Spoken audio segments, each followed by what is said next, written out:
Je m'appelle Lise Valienne, je suis responsable de la communication au sein de la Fédération nationale de protection civile.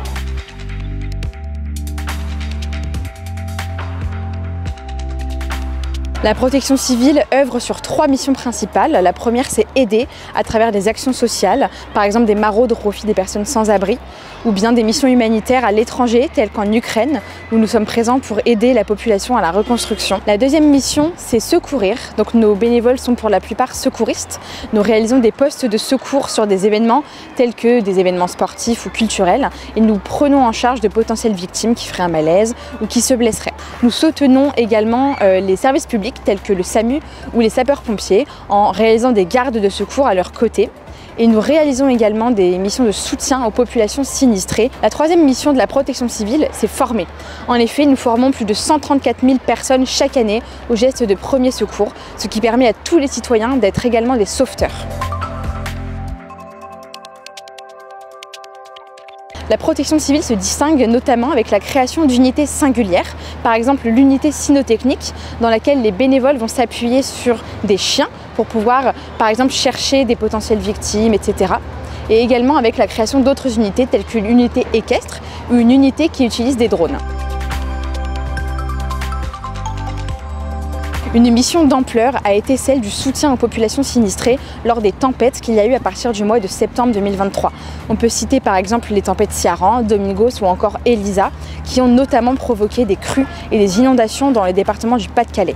Plus d'1 millier de nos bénévoles ont été présents sur le terrain pour venir en aide aux populations sinistrées, les aider à évacuer de leur domicile, monter des centres d'hébergement d'urgence pour les accueillir ou encore les aider à réintégrer leur domicile en pompant et en asséchant les eaux qui ont inondé tous les lieux.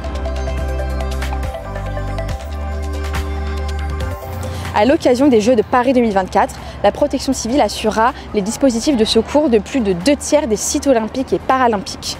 Nos bénévoles secouristes seront présents pour prendre en charge de potentielles victimes qui feraient un malaise ou par exemple qui pourraient se blesser, tels que le public, les athlètes ou encore le staff. Autour de cet événement, la protection civile fait face à plusieurs défis. Le premier défi est un défi logistique.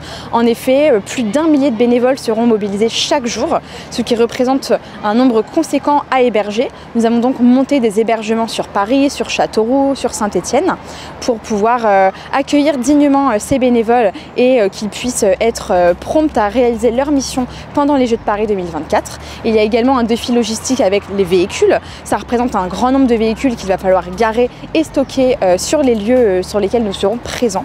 Et le défi est également un défi humain avec tous ces bénévoles à mobiliser, etc. Pendant les Jeux de Paris 2024, nos bénévoles ne feront pas que du secourisme, ils seront aussi présents pour accueillir les bénévoles sur le dispositif, pour faire partie de la team hébergement et réaliser l'intendance. Nous cherchons également des cuisiniers, voilà, il y a tout type de missions qui pourront être réalisées pendant cet événement. La protection civile recrute des bénévoles à partir de 16 ans. Il n'y a pas de prérequis pour devenir bénévole. La seule chose est d'être motivé et d'être prêt à donner du temps pour notre association. Les missions de nos bénévoles correspondent aux 3 missions de la protection civile. Ils feront des actions sociales, ils feront également du secourisme s'ils le souhaitent et ils pourront former la population aux gestes de premier secours. Pour soutenir la protection civile au-delà d'être bénévole, vous pouvez réaliser un don financier qui nous permettra d'acquérir notamment du matériel de premier secours ou encore des véhicules. Vous pouvez aussi nous aider lors de nos collectes dans les magasins en physique en nous donnant des produits alimentaires ou d'hygiène qui nous permettront d'aider les personnes les plus démunies. Et enfin, vous pouvez parler de la protection civile autour de vous pour nous aider à faire connaître nos missions.